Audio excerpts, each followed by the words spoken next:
Autolite and its 96,000 dealers present Suspense. Tonight, Autolite brings you the story of a man who tries to commit the perfect crime. Overdrawn, starring Mr. Dick Powell.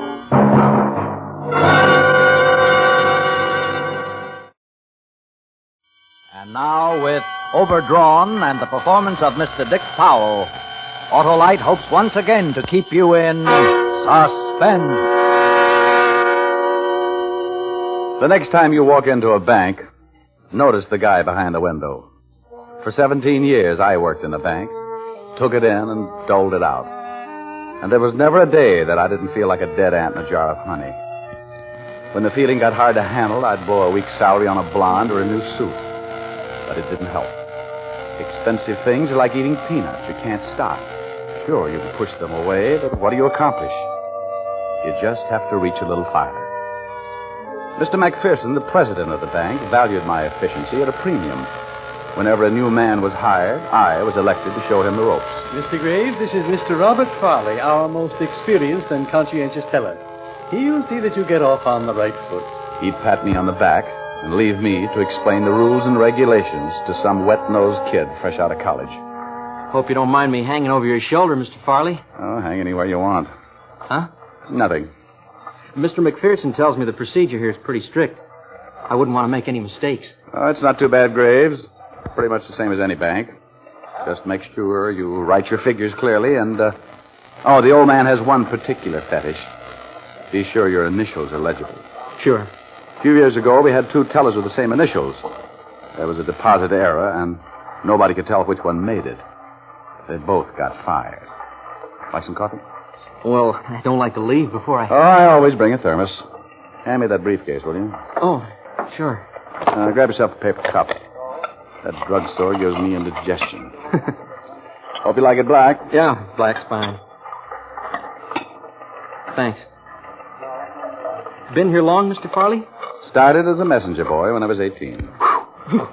Watch out, it's hot. Makes sense. Who wants cold coffee?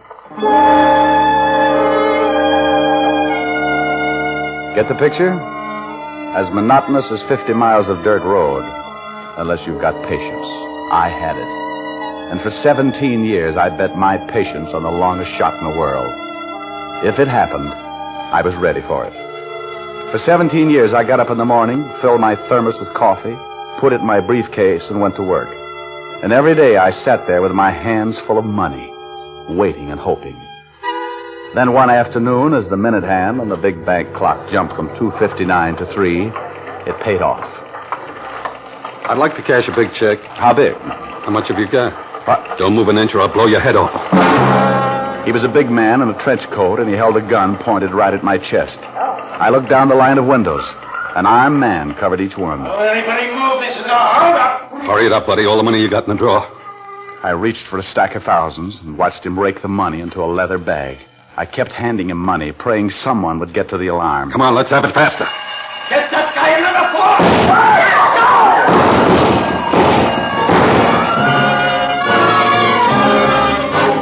Fast. Everything happened fast. Pete Johnson was the guy who turned in the alarm. Now he was down on his face, his life running out all over the floor. Everybody was crowding around Pete, everybody but me. I remembered those patient years and moved like a machine. I grabbed my briefcase, stuffed it with the rest of the money from the cash drawer. 10s, 20s, 100s. It was a matter of seconds while the hysteria kept everyone else too busy to notice.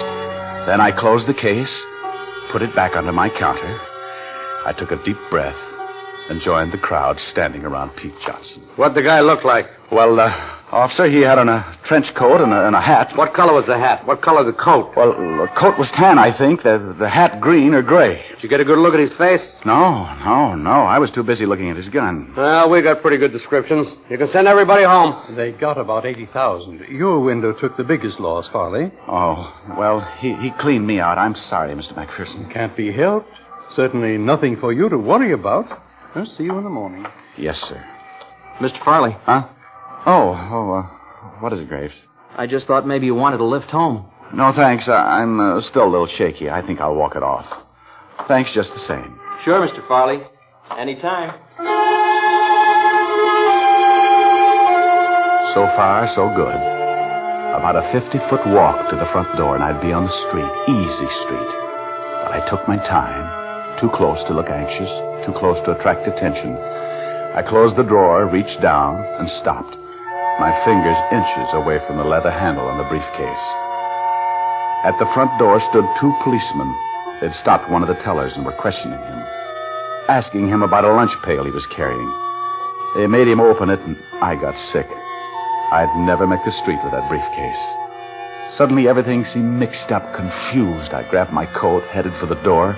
I had to get out, run, forget the briefcase, and save myself.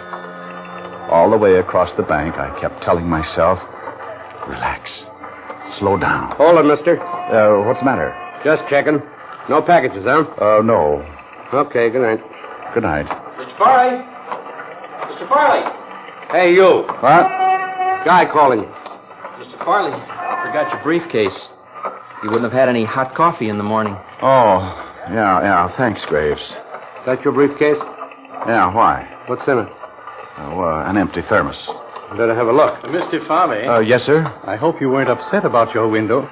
Oh, This officer wants to check my briefcase. your briefcase? Oh, don't be ridiculous, Sergeant. I'll vouch for Mr. Farley. Been with me 17 years. Okay, Mr. McPherson. Thank you, sir. Can't trust you. Can't trust anybody. Oh, that's all I wanted to say.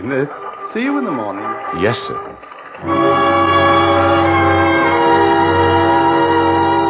I'd made it. A briefcase full of money, and for a bonus, can't trust you, can't trust anybody. I went up the steps of my apartment like a kid on his way to a taffy pole. Once inside, I locked the door and opened the case. I walked to the bed and dumped it. House Beautiful should feature it, a crazy quilt of money. I counted it. $28,311. I counted it again and took a nap.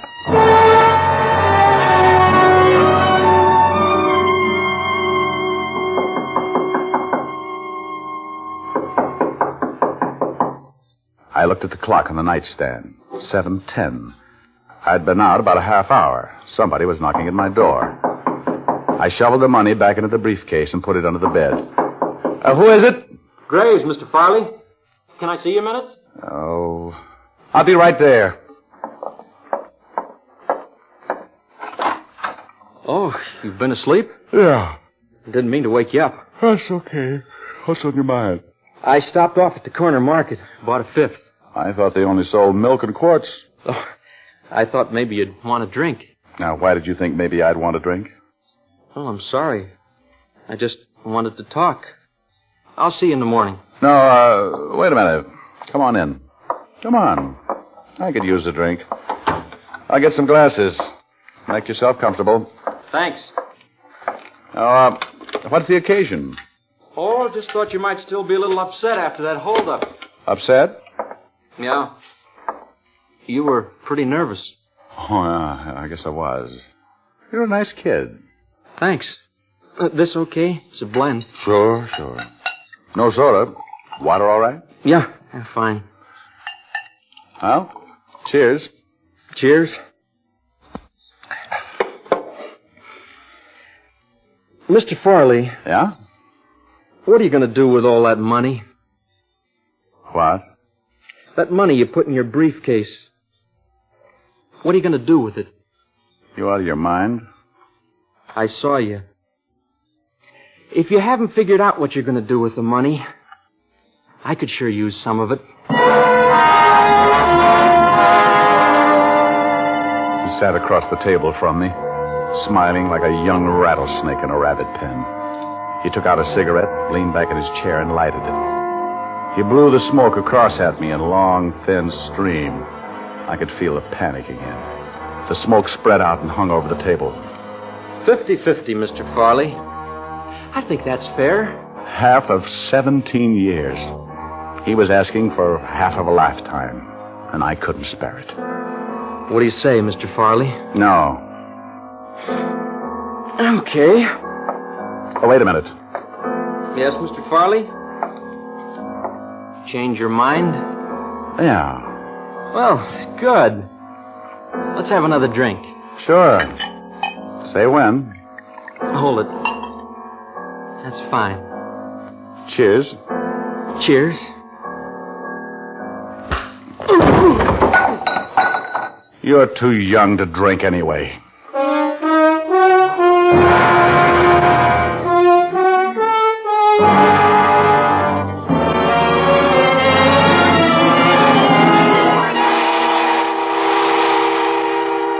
Autolite is bringing you Mr. Dick Powell in Overdrawn, tonight's production in radio's outstanding theater of thrills, Suspense.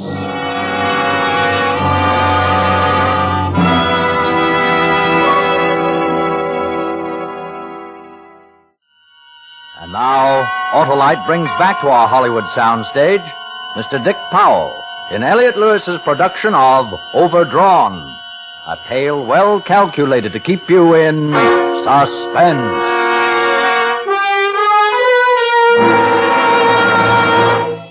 For a minute, nothing was real. Then gradually, I started to think clearly again, more coolly and smoothly. I got the keys to Graves' car out of his pocket, packed a bag, and grabbed the briefcase with the money. I carried them out to his car and locked them in the trunk. Then I went back for him. It was dark. I got him over my shoulder and went out the back door to the alley. I got him into the car, propped him up in the seat beside me. He looked like a college boy after a big game celebration, like he'd wake up any minute and say, "Stop the car, I don't feel so good."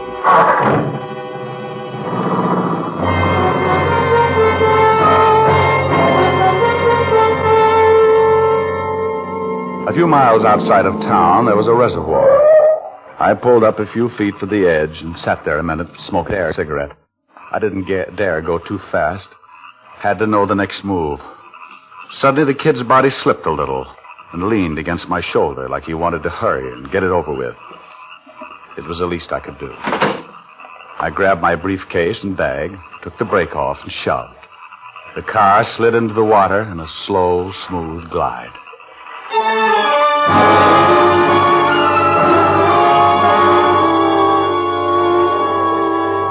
Bus leaving at Gate 3 for Ventura, Santa Barbara, Monterey, Palo Alto, and Yes, San better hurry. Francisco. That's your All bus aboard, he just please. called. Thanks.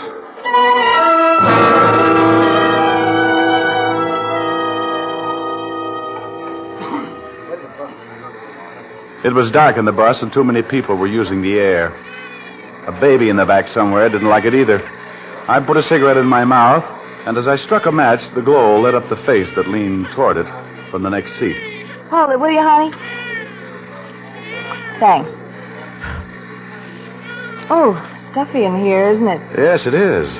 Going far? San Francisco. I got a cousin there. He runs a restaurant. One of those fish places on the wharf, you know. Well, I've never been there, but I've heard about them. You never been to San Francisco? Oh, you got a kick coming. It's not much when the sun's out, but at night it gets enough like New York to be just great. You'll love it. Of course, I don't know anything about you, but... Oh, you don't have to. We're starting even. What's your name? Betsy Clark. Mine's Adams. Arthur Adams. I'm a used car salesman from San Diego. I'm taking my first vacation in 5 years. And I'm glad to know you, Miss Clark.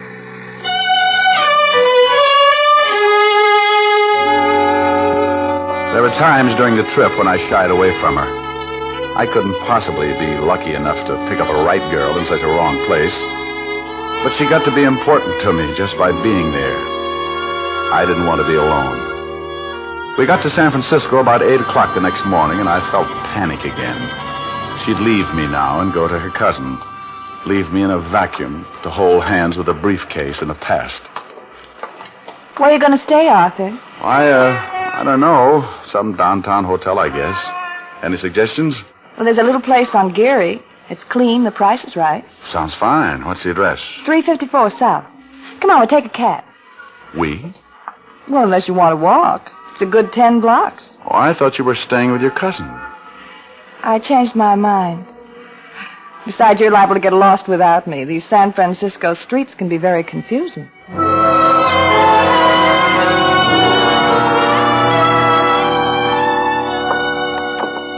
Good morning. Can I do... Oh, hello, Miss Clark. Hello, Pop. You got a couple of rooms? Sure. It's good to see you again. It's been This nearly... is Mr. Adams, Pop. Give him one overlooking the bay. He's never been here before. Hey, he can have 411. Okay. How about me? 409? That'll be fine. I'll take you up. You call me when you're freshened up. There's a wonderful restaurant that serves stuffed grape leaves. We'll begin the tour with something exotic, huh? Oh, great. Let's keep it that way. I'll be ready in an hour.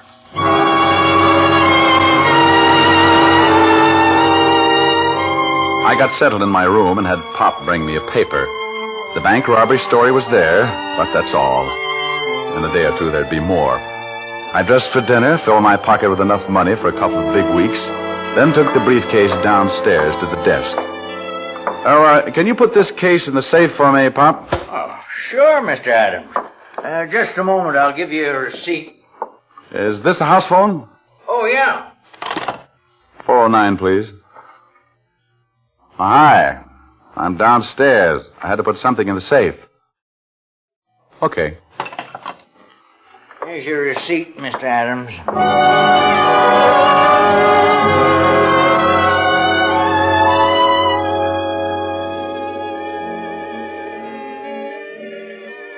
Cigarette?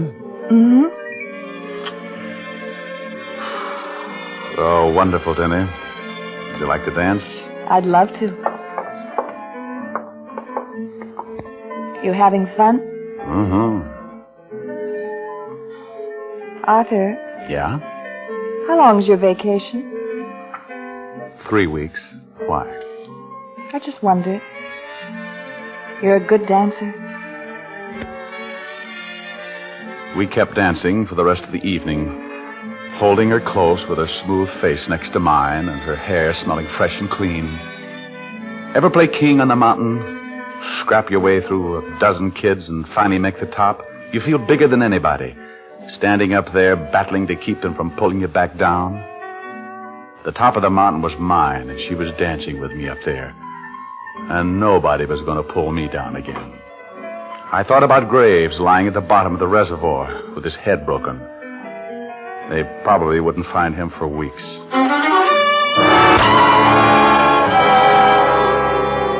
The next night, we went to the top of the mark. Gee, I'm sorry it's so foggy. We'll have to come back again so you can see how pretty it is. Oh, I like looking at the fog. It's like watching smoke in a fireplace. Look how it curls around the buildings. Cold smoke. Oh, I'm glad it's out there. Why don't we go home now, huh? Arthur?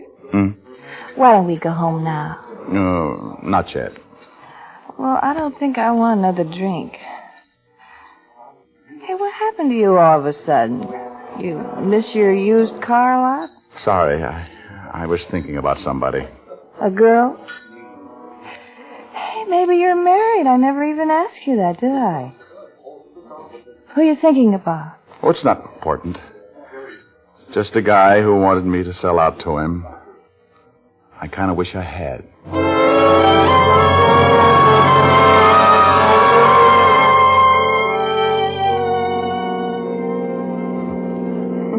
Had fun? Oh, fun. Come here. Arthur, Yes. I think you're wonderful. I think you're wonderful, too. We better go in. Yeah.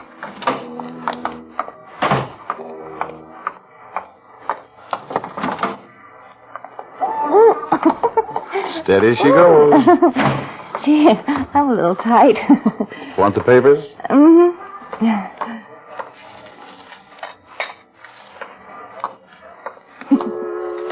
Give me your arm. Love it. What a wonderful, wonderful evening. What's in the papers? Well, Well, oh, nothing much. Another investigation in Washington. I want to be investigated. What else? The police want some man for murder. Oh, shame on him. 4th floor, garden supplies, camping equipment, lingerie. I used to run an elevator once. In a department store, I ran an elevator once. Well, you got my key. Oh. Wonderful evening. Good night, honey. Oh, I'll call you in the morning. all right. Good night, Arthur. Arthur, Yeah? you didn't give me my papers. Sorry. There's something wrong. Wrong? Don't be silly. I'll see you in the morning. You do that. Betsy, Good night, Arthur. I stood there in that lonely hall with the world coming down around my head. It was all in the papers. They had found the car with my fingerprints on the door. They had my description right down to the color of my eyes. They had even checked the bus station, and the ticket seller had remembered me. The last paragraph read, "It is believed that Farley is somewhere in the vicinity of San Francisco."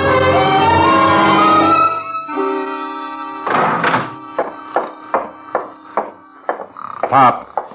Pop. Oh, yes, Mr. Adams. I'd like my briefcase. Oh, all right. Come on. Yes. Oh, hurry, will you? Hurry. Here you are, Mr. Adams. Thanks. I'll have to have your receipt. Well, there you are. Just initial it. Hotel policy so we can show you got your case. Okay. There. Oh, thank you, Mr. Adams. I went up to my room, tossed the briefcase on the couch, and went into the bedroom to pack. Had to get out, clear out of the city. I thought about Betsy, and I wanted to take her with me, but I couldn't. How could I explain running, hiding? Sooner or later, she'd find out, and I couldn't take that chance. I closed my suitcase and went into the other room. Hello, Arthur. There she was, sitting on the couch, the open briefcase in her lap. So much money, Arthur. You must sell an awful lot of cars. How'd you get in? You left the door unlocked. It's all right. I locked it. Where'd you get it? I sell a lot of cars. While you're working in a bank? Thank you for buying me the papers. All right, Betsy. Is that why you killed him, Arthur, for all this money? What do you want, Betsy? Must have been awfully rich. He wanted to get that way. How much, Betsy? Well, I guess I'm the only one who could really tell the police. How much? How about all of it? Well, I'll need some to get out of town. All right, Arthur. You can call me Bob. I liked Arthur better.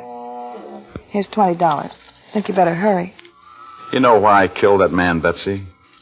Because he had all this lovely money. No. Because he wanted to take it away from me. No, please. Arthur. He wanted to take it away from me. He wanted to take it away. You hear me, Betsy? He wanted to take it away. Open up!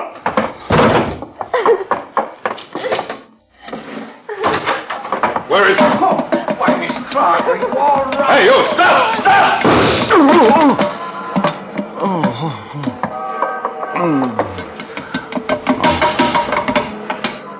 Did you get him? Yeah, call an ambulance. How'd you find me? Pop called. He recognized you from the description in the paper. He got suspicious when you initialed that receipt. What? You were registered Adams or something. You initialed that receipt RF, and he got to thinking. You made a big mistake, mister. Force of habit, officer. That's what happens when you work in a bank for 17 years.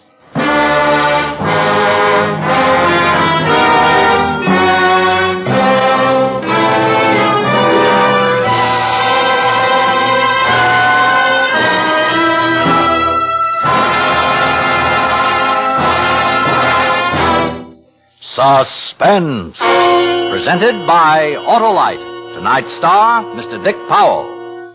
Next week on Suspense, our star will be Mr. Richard Widmark in Tell You Why I Shouldn't Die.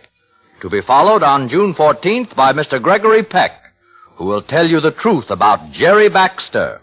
All on Suspense.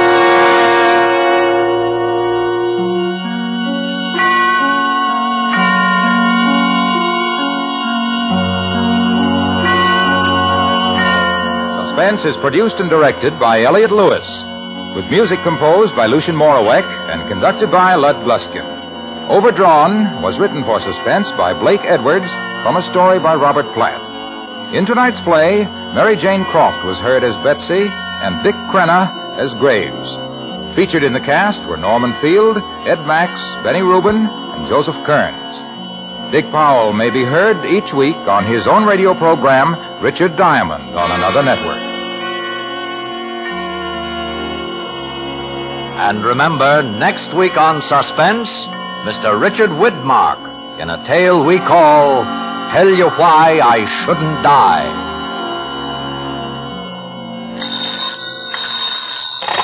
You can buy world-famous Autolite resistor or standard-type spark plugs, Autolite stay-full batteries, Autolite electrical parts at your neighborhood Autolite dealers. Switch to Autolite. Good night. Skill, freedom, cooperation, competition. These are some of the factors that have kept America strong. To learn how and why our American economic system is the best, write for the free booklet, The Miracle of America, to Box 10, Times Square Station, New York City. This is CBS, the Columbia Broadcasting System.